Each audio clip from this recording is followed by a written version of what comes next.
The Road to War. Written and narrated by John Miro.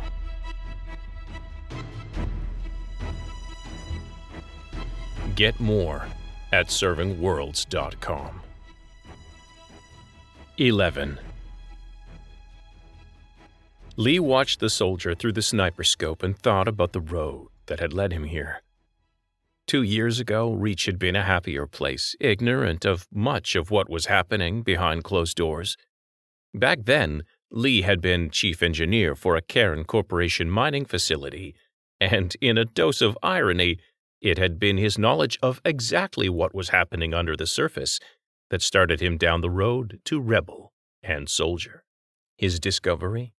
Cairn Corporation had been quite happy to see miners die, so long as enough of them survived to fulfill their contracts with Earth on the next convoy. Lee stood up for the miners. The corporation sent him to prison. Things got worse from there. Colonists had been pissed at Earth for years, and not just on Reach. Folks sometimes got private letters from friends on other colonies who complained Earth was demanding more and more in exchange for less and less. Conspiracy theories abounded as to why one colony, then 2, then 3, stopped sending convoys back to Earth.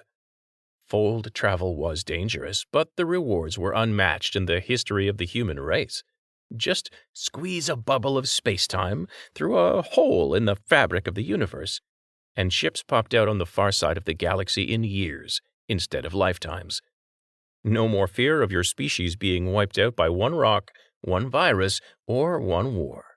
Still, it took years to generate enough power to prime a small area of space-time for a fold and trillions to stock outbound ships.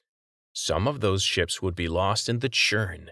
Violent shifts in gravity, magnetic fields, even electrical storms as the fold exited or re-entered space-time. But with new worlds came new business opportunities. And damn the risks. The complexity involved in priming a fold and launching a convoy through it meant there had been only 50 missions in the last 150 years. But there were always corporations ready to foot the bill for more attempts, and colonists ready to take the risk for a better life. Lee had been born on Reach, same as his father. Sometimes it was easy to forget Earth was a real place, and to ignore the dire reality that in the last 30 years, Glory, Prise du Pied, and Yanshu had all gone dark. That left Ostrov, Drayton, and Reach to pick up the slack and keep the champagne flowing under the yellow sun of home. Some theorized colonies went dark because of some world-killing plague. Others thought the missing colonies weren't really missing, but at war with the greedy Earth and cut off from the other colonies by force, lest their revolutionary message spread. That theory was gaining traction for Lee, since it had taken less than 2 years for Reach to descend from obedient, law-abiding colony into full-fledged civil war. The turning point for many had been the Farm Expropriation Act. Gov demanded Reach send more food back to Earth, since it couldn't keep up with the demand of its teeming billions. That meant repatriating private property and modernizing food production. That didn't sit well with families and communities who had shed blood to make what they had. And things really started cooking after Gov started grabbing land back at the point of a gun. His farm had been one of those taken. His wife and brother died defending it. The Reach First movement gained mainstream popularity when the news exposed tense standoffs in which some farmers died. Soon, more peaceful demonstrations turned violent. When the public got serious about demanding answers, Gov got serious about mass arrests. Mass arrests beget mass work stoppages, which beget escalating violence, public executions, and finally, martial law. Then the rebellion. Now, full-on civil war. Yeah, Lee hoped the next convoy would bring answers, but in the meantime, he had a job to do. And the green splotch of soldier in the sniper scope had just exited a stairwell halfway up the tower. "Think it's time for you to go, Detective," Lee called out behind him. Once upon a time, Samin had been a cop, until she turned her back on EarthGov. Samin folded her arms over her black tee. The Earther uniform was peeled down and wrapped around her waist. Nah. Lee's head fell. He'd worried about something like this since General Kapoor had assigned Samin as his scout, not because her short but muscular body could fit inside the tiny scout mech that could join his battlesuit without drawing the undue attention that 2 battlesuits would, not just because she was a talented interface capable of moving the mechanized armor nimbly and lethally. She'd come up through the resistance with Lee and Willard and Jake, and he had no doubt she was the best pilot for the job. No, Lee was pretty sure the general had tasked Samin with covering his ass because she would gladly get herself killed to keep Lee safe.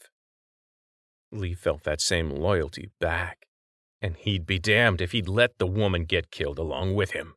"Move your ass, Ghost," Lee snarled. "The second after I take this shot, they're going to turn me into steam. You get that, right? I am a way better shot than you, and you got things to do after all this is over. What platoon is going to follow a former Gov cop into battle? What am I going to do when this is all over?" Lee whirled around. 2 powerful strides carried him inches from her face. His eyes tore into hers. "You'll be alive," he ground out. "You'll catch up with... There's people who care about you outside the unit." "Debatable," Samin growled back, her lip curling up, sassy. The woman never got mad. She just got ready. It was one of the things that made her so good at her job. "Stubborn bitch." He tried to fight down a grin. "I'm surprised you and Grunt haven't shacked up yet." "Wrong plumbing." Samin looked over Lee's shoulder, simultaneously bored and eagle-eyed as she scanned the towers. "Besides, we both want to be on top. Probably kill each other before either of us got off." She weaved past Lee toward the rifle. "Go. I got this, boss." Lee put a palm on her chest and bounced her back. "Not this time, Samin. It's my responsibility," he said softly. "But thank you." She glared up. Some emotion flashed over Samin's face. It didn't last long, but Lee thought he knew what it was. "I'm not leaving you alone, asshole." "I didn't think you would," Lee agreed softly. He turned back to the rifle. "How about you go find us a way out?" "Yes, sir, Captain Asshole." Lee looked back. Samin was already inside her mech, her final words cut off by the hiss of her cockpit sealing shut. He felt a little of the tension in his chest let up. Samin tension was quick and lethal in that suit. So long as she was off this roof and out of the spotlight, she'd have a fighting chance to get out of the row alive. "Bye, Samin," he whispered without looking back. The scout mech barely made a sound as it leapt off the roof. By then, the scope had guided Lee's eyes back to the green outline of his target. Just in time, too. The soldier's outline was exiting the stairwell on a floor with a dozen warm bodies. "Let's get this party started."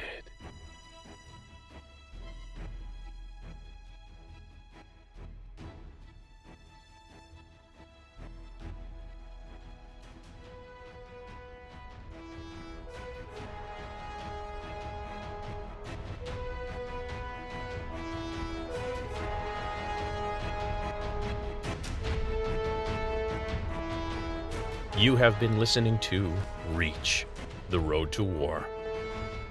Written and narrated by John Miro. Music, All This by Kevin MacLeod at Incompetech.com. Hear more of the story at servingworlds.com. Thank you for listening.